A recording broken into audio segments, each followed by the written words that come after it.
नमस्कार साथियों, आप सभी का हमारे YouTube चैनल विद्यालय एजुकेशन में स्वागत है। साथियों, आज हम पढ़ने वाले हैं समसामयिक घटना चक्र की तरफ से आने वाली जो करंट अफेयर्स की बुक है। इसमें हम लोग वार्षिकांक कर रहे हैं, एक तरह से एक साल का पूरा जनवरी 2024 से लेकर के सितंबर 2024 तक का करंट क्विज जो घटना चक्र 2024 की है, इसके क्वेश्चन करेंगे। और ये समसामयिक घटनाओं को वस्तुनिष्ठ प्रश्न कोश है, इसमें आपको प्रश्न और उत्तर दोनों देखने को मिलेंगे और उसका संपूर्ण हल भी देखने को मिलेगा। यहाँ से आपका करंट अफेयर्स बहुत अच्छे से कवर हो जाएगा। आप देख सकते हैं जनवरी 2024 से सितंबर 2024 तक का महत्वपूर्ण करंट अफेयर्स है। और आप देखेंगे तो इसमें बिहार एवं उत्तर प्रदेश परिदृश्य है, जिसमें हमने बिहार परिदृश्य को आप लोगों के लिए करवा दिया था और उत्तर प्रदेश परिदृश्य बचा हुआ है। और चलिए शुरू करते हैं आज के इस क्लास को। आज की क्लास बहुत इंपॉर्टेंट होने वाली है, तो सभी साथी क्लास में बने रहेंगे। क्लास को अंत तक जरूर देखिएगा और सारा कुछ आपको यहाँ पे करंट अफेयर्स से रिलेटेड जितना भी इंपॉर्टेंट करंट अफेयर्स है कवर हो जाएगा। चलिए शुरू करते हैं आज की इस क्लास को। आज की क्लास का पहला प्रश्न है, अप्रैल 2024 में छठा अंतर्राष्ट्रीय आपदा रोधी अवसंरचना ICDRI सम्मेलन 2024 कहाँ आयोजित हुआ? यह नई दिल्ली में आयोजित हुआ है। अंतर्राष्ट्रीय आपदा रोधी अवसंरचना सम्मेलन, छठा अंतर्राष्ट्रीय आपदा रोधी अवसंरचना सम्मेलन 2024 की बात करेंगे।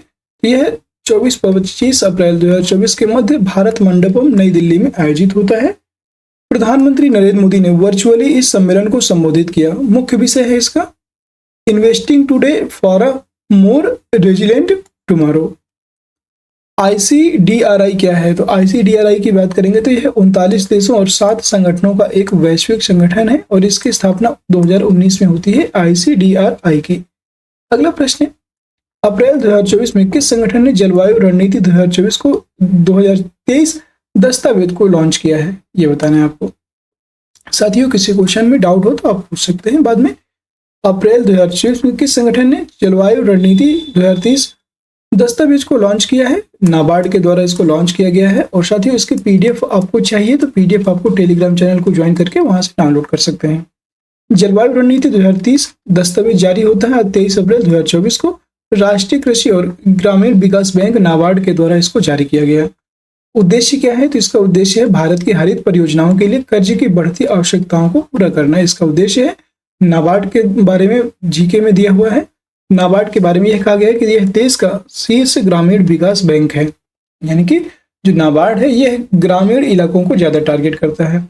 इसकी स्थापना B शिवरामन समिति की सिफारिश पर हुई है और यह वर्ष 1982 में इसकी स्थापना होती है। मुंबई इसका मुख्यालय है और वर्तमान अध्यक्ष KV साजी इनके वर्तमान अध्यक्ष हैं नाबार्ड के।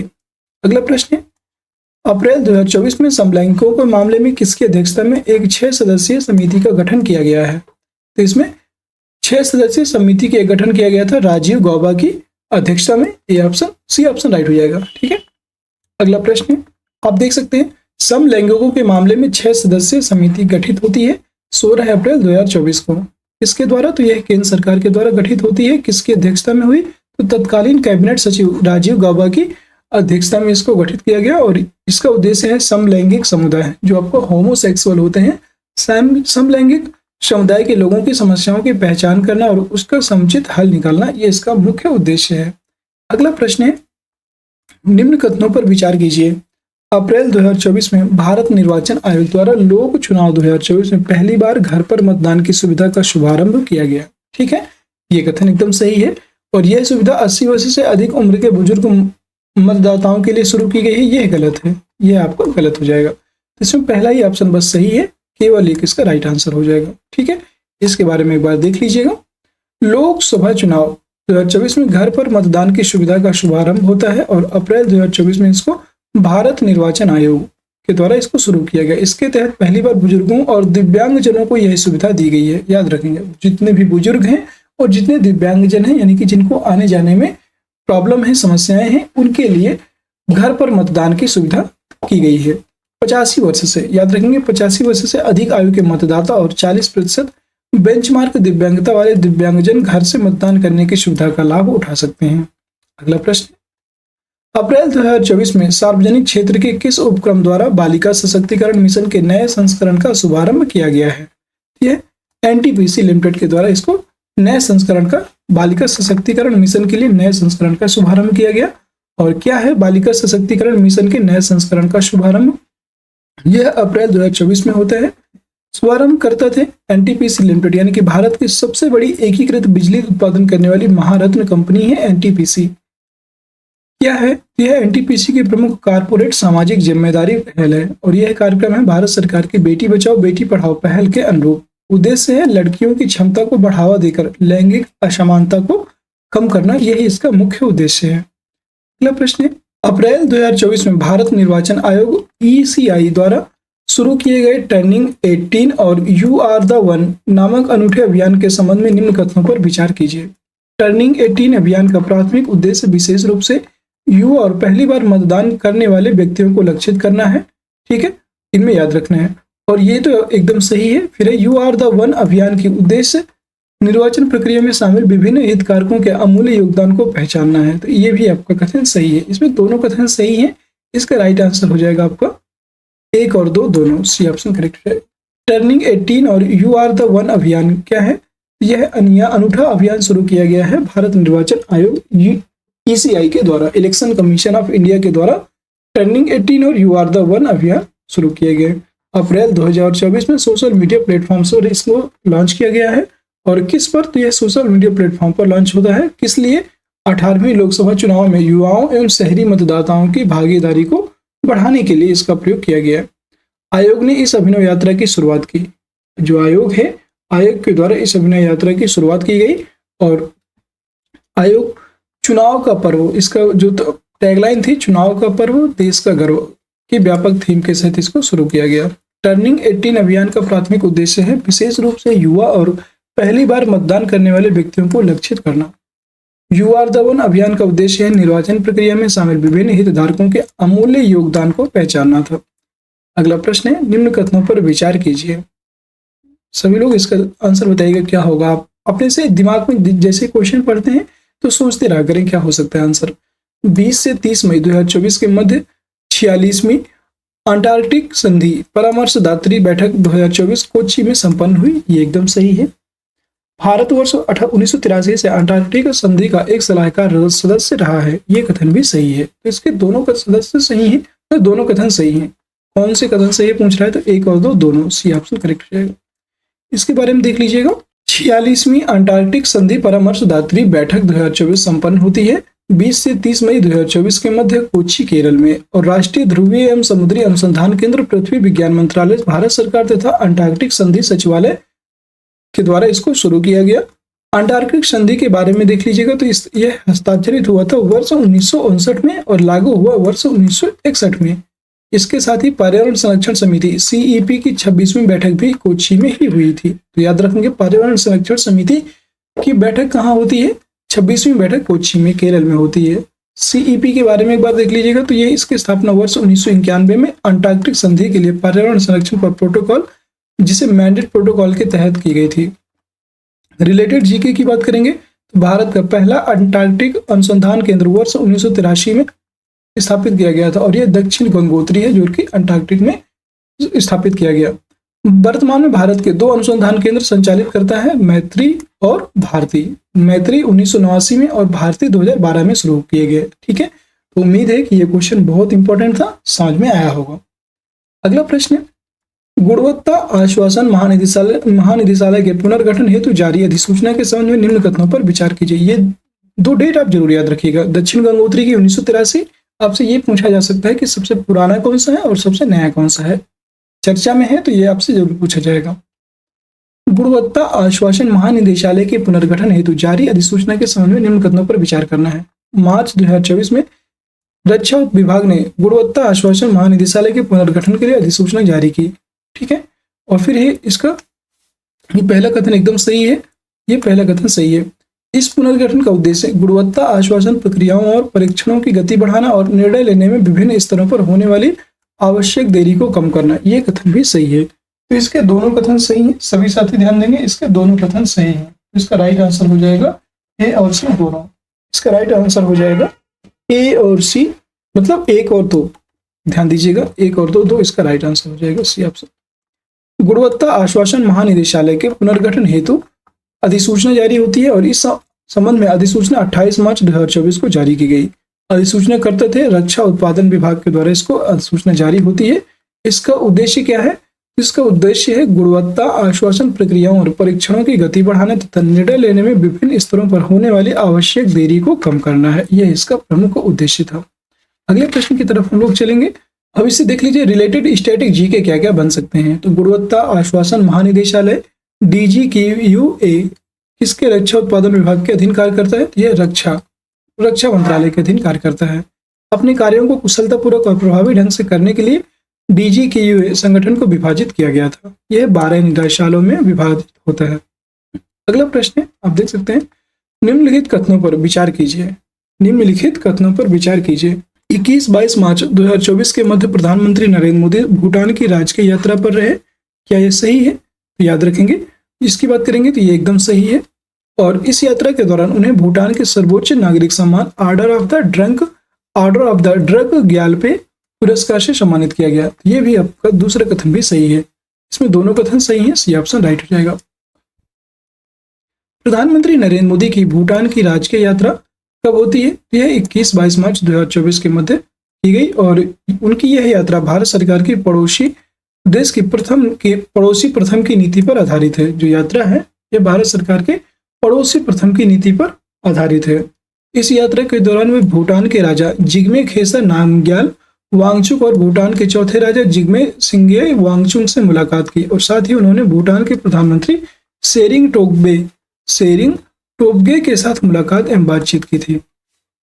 इस यात्रा के दौरान प्रधानमंत्री नरेंद्र मोदी को भूटान के सर्वोच्च नागरिक सम्मान order of the drug Gyalpo से सम्मानित किया गया और साथ ही उन्होंने भूटान के प्रधानमंत्री के साथ थिम्पू में भारत की सहायता बनाए गए ग्याल त्रिशंग जेटसन पेमा वांगचुक मातृ एवं शिशु अस्पताल का उद्घाटन भी किया था। अगला प्रश्न है, निम्न कथनों पर विचार कीजिए। 14 से 18 मार्च 2024 के मध्य भूटान के प्रधानमंत्री सेरिंग तोबो, याद रखेंगे सेरिंग तोबो, भारत के आधिकारिक यात्रा पर रहे। एकदम सही है। और जनवरी 2024 में भूटान के प्रधानमंत्री बनने के बाद उनकी यह पहली विदेशी यात्रा रही है। ये कथन भी सही है। दोनों कथन सही है, सी ऑप्शन करेक्ट हो जाएगा। सेरिंग तोब्गे की बात करेंगे, भूटान के प्रधानमंत्री हैं, चर्चा में हैं। 14 से 18 मार्च 2024 के मध्य भारत की आधिकारिक यात्रा पर रहे। जनवरी 2024 में प्रधानमंत्री बनने के बाद उनकी यह किसी देश की पहली विदेश यात्रा थी और इस यात्रा के दौरान उन्होंने राष्ट्रपति द्रौपदी मुर्मू और प्रधानमंत्री नरेंद्र मोदी से भी मुलाकात की। उन्होंने मुंबई का भी दौरा किया था और प्रधानमंत्री नरेंद्र मोदी एवं उनके बीच विभिन्न द्विपक्षीय मुद्दों पर बातचीत होती है। दोनों देशों के बीच राजनयिक संबंध स्थापित हुए थे वर्ष 1968 में। इससे पूर्व भूटान के साथ भारतीय संबंधों की देखरेख हमारे राजनीतिक अधिकारी द्वारा की जाती थी सिक्किम में और दोनों देशों के द्विपक्षीय संबंधों की बुनियादी रूपरेखा वर्ष 1949 में हस्ताक्षरित मैत्री और सहयोग संधि है, जिसे नवीकृत किया गया वर्ष 2007 में। भारत भूटान व्यापार एवं वाणिज्य करार पर पहली बार हस्ताक्षर हुए थे वर्ष 1972 में और जिसे पहली बार 10 वर्ष की अवधि के लिए नवीनीकृत किया गया था वर्ष 2006 में। अगला प्रश्न है, 16 मई 2024 को किस राज्य में देश का पहला ऑयल पाम प्रोसेसिंग संयंत्र शुरू हो गया था? यह अरुणाचल प्रदेश में देश का पहला ऑयल पाम प्रोसेसिंग संयंत्र शुरू हुआ है 16 मार्च 2024 को। यह आपका देश का पहला ऑयल पाम प्रोसेसिंग संयंत्र है। अरुणाचल प्रदेश के लोअर दिबांग घाटी रोइंग में यह स्थित है और 3F ऑयल पाम द्वारा इस संयंत्र की स्थापना होती है।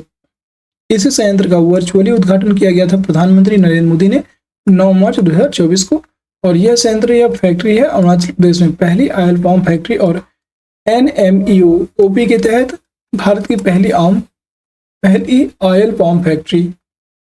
अगला क्वेश्चन देख सकते हैं। क्वेश्चन नंबर अगला है 15 मार्च 2024 को केंद्र सरकार द्वारा स्वीकृत ई वाहन नीति के संबंध में विकल्प में कौन सा तथ्य सही नहीं है? इस नीति को प्रतिष्ठित वैश्विक ईवी निर्माताओं द्वारा ई वाहन क्षेत्र में निवेश को आकर्षित करने के लिए तैयार किया गया है। क्या यह सही है?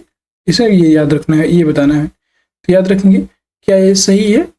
फिर आपका इस नीति के अंतर्गत अनिवार्य न्यूनतम निवेश की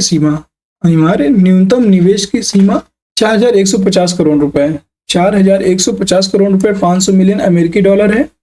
फिर अधिकतम निवेश की कोई सीमा नहीं है। कंपनी द्वारा दी गई विदेश निवेश प्रतिबद्धता को सीमा शुल्क में छूट के लिए बैंक गारंटी द्वारा समर्पित होना आवश्यक नहीं है। तो ये गलत है, समर्पित होना आवश्यक है। ठीक है, तो इस नीति को प्रतिष्ठित वैश्विक ईवी निर्माताओं द्वारा ई वाहन क्षेत्र में निवेश को आकर्षित करने के लिए तैयार किया गया था। एकदम सही है। और इसी नीति के तहत अनिवार्य न्यूनतम निवेश की सीमा 4,150 करोड़ रुपए यानी कि 500 मिलियन डॉलर, अमेरिकी डॉलर इसमें शामिल किया गया। तो ये भी आपको एकदम सही है। ठीक है।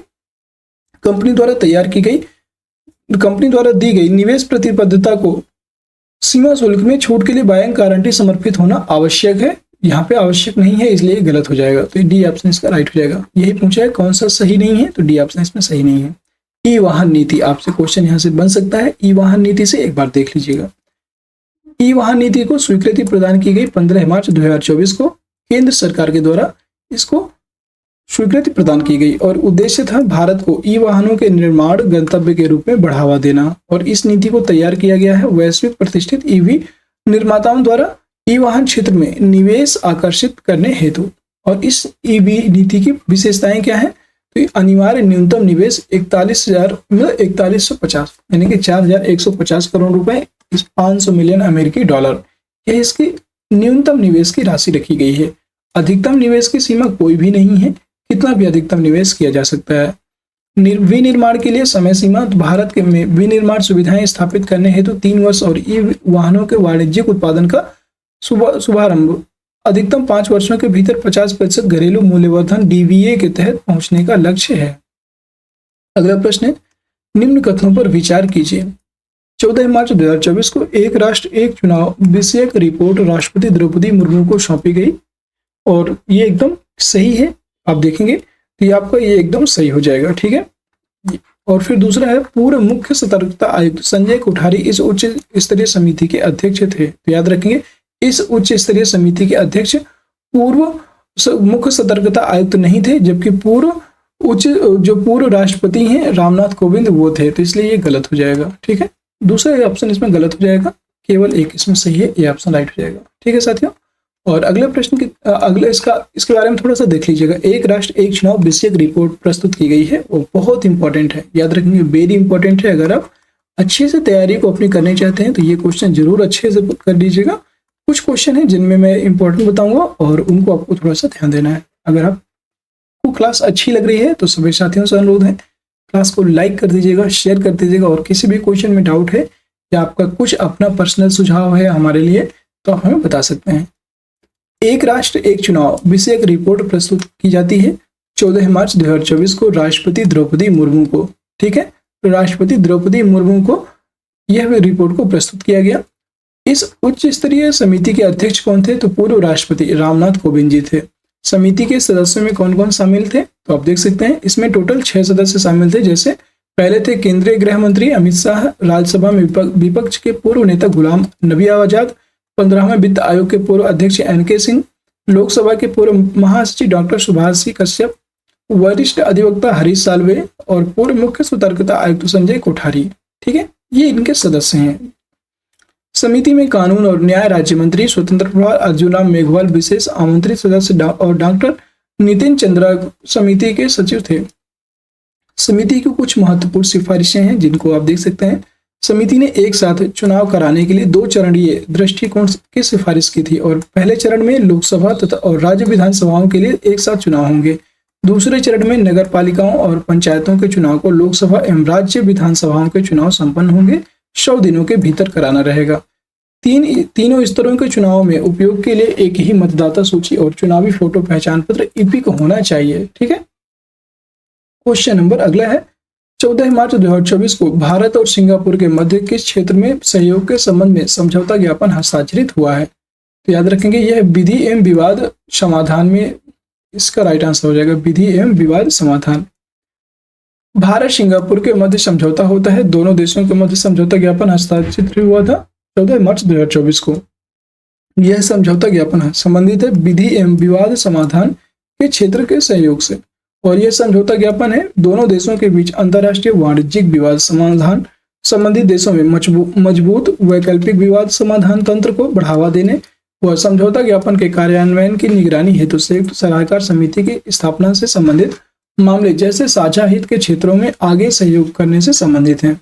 अगले प्रश्न की तरफ चलेंगे और सभी साथी क्लास में बने रहें और अपनी तैयारी को कंटिन्यू करते रहें। प्रश्न आपका, निम्न कथनों पर विचार कीजिए। 14 से 17 मार्च 2024 के मध्य सबसे बड़ा आध्यात्मिक सभा वैश्विक अध्यात्म महोत्सव 2024 का आयोजन देहरादून में किया गया। क्या ये कथन सही है? तो आपको बता दें ये कथन आपका गलत है। ठीक है, पहला कथन इसमें गलत है। इसका मुख्य विषय था inner peace to world peace, ये एकदम सही है। इसका मुख्य विषय था inner peace to world peace, ये एकदम सही है। दूसरा कथन सही है, तो इसका राइट आंसर हो जाएगा केवल दो, बी ऑप्शन करेक्ट हो जाएगा। वैश्विक आध्यात्म महोत्सव, वैश्विक आध्यात्म महोत्सव के बारे में देख लीजिएगा। यह 2024 में आयोजित होता है, सबसे बड़े आध्यात्मिक सभाओं में से एक है ये, और 14 से 17 मार्च 2024 के मध्य इसको आयोजित किया गया। विश्व के सबसे बड़े ध्यान केंद्र कान्हा शांतिवनम हैदराबाद में, सबसे बड़ा ध्यान केंद्र, यहाँ से एक आपका स्टैटिक का क्वेश्चन तैयार हो गया कि विश्व का सबसे बड़ा ध्यान केंद्र कहाँ है? यह शांतिवनम हैदराबाद में है, याद रखेंगे। शांतिवनम हैदराबाद में स्थापित है। और किसके द्वारा इसको किया गया? संस्कृति मंत्रालय, भारत सरकार और हार्टफुलनेस के द्वारा इसको शुरू किया गया है। मुख्य विषय था इसमें inner peace to world peace, इसका मुख्य विषय या मुख्य थीम थी। अगला प्रश्न है आपका, 13 मार्च 2024 को केंद्रीय मंत्रिमंडल ने दिल्ली मेट्रो के चरण 4 की परियोजनाओं को 2 गलियारों लाजपत नगर से साकेत जी ब्लॉक और इंद्रलोक से इंद्रप्रस्थ को मंजूरी प्रदान की, और इन दोनों गलियारों की कुल परियोजना लागत कितनी है ये बताना है। तो इन दोनों गलियारों की प्रमुख जो परियोजना लागत है ये है 8,399 करोड़ रुपए, डी ऑप्शन करेक्ट हो जाएगा। 8,399 करोड़ रुपए, ठीक है, 8,399 करोड़ रुपए। ठीक है, दिल्ली मेट्रो के चरण 4 की परियोजनाओं के 2 नए गलियारों को मंजूरी प्रदान की जाती है 13 मार्च 2024 को केंद्रीय मंत्रिमंडल के द्वारा।